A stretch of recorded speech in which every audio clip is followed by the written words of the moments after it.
Asansol Ramakrishna mission আশ্রমে ITI বিভাগে আজ একটি রক্তদান শিবিরের আয়োজন করা হয়। রক্তদান শিবিরের অনুষ্ঠানে উপস্থিত ছিলেন রাজ্যের মন্ত্রী মলয় ঘটক, আসানসোল পৌর নিগমের মেয়র পরিষদের সদস্য গুরুদাস চ্যাটার্জি, রামকৃষ্ণ মিশন আসামের স্বামীজি সহ অনেকে। রক্তদান শিবিরে প্রায় আইটিআই বিভাগের 100 জন ছাত্রছাত্রী রক্তদান করেন।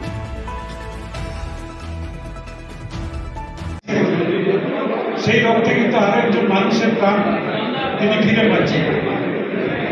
তাই আপনার রক্তে যারা প্রাণ ফিরে পান তারা যেমন জানেন না যে রক্ত তার শরীরে প্রবেশ করল রক্তটা কোন জাতির রক্ত, কোন ধর্মের রক্ত, আবার যারা যিনি প্রাণ ফিরে পেলেন বা যিনি রক্ত দিলেন তিনিও কিন্তু জানতে পারবেন না তার রক্তে কোন জাতি বা কোন ধর্মের মানুষের প্রাণ তিনি ফিরে পেলেন।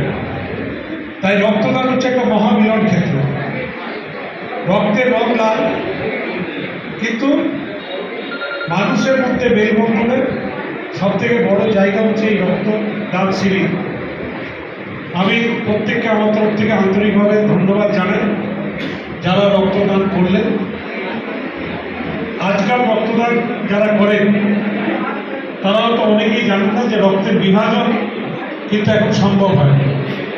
ব্লাড সেপারেশন আমাদের আসানসোল হসপিটালে প্রায় বছর 5 আগে মাননীয় মুখ্যমন্ত্রী ব্লাড সেপারেশন ইউনিট আমাদেরকে দিয়েছেন। আগে একজন রক্ত দিলে অন্য একজন রোগীর শরীরে সেটা দেওয়া যেত, এখন কিন্তু এটা ভাগ করে 2 জন কেবল 3 জন রোগীর শরীরেও দেওয়া যায়। ব্লাডের যে কম্পোনেন্ট দরকার সেই কম্পোনেন্টটাকে আলাদা করে নেওয়া যায়। যেমন কারণ যদি ডেঙ্গি হয় তাহলে যিনি ব্লাড দিচ্ছেন তার ব্লাড থেকে খালি প্লেটলেটটুকু আলাদা করে সেই প্লেটলেট যদি দেওয়া যায় ডেঙ্গি রোগী যেমন সেরে ওঠে, তেমনি বাকি রক্তটুকু অন্য মানুষের যা দরকার সেখানে সেই ব্লাডটা দেওয়া যায়। তাই 100 বোতল প্রায় রক্ত আজকে আপনারা দিচ্ছেন, হয়তো 300 মানুষ প্রাণ ফিরে পাবে। এটাই আমাদের সব থেকে বড় পাওনা।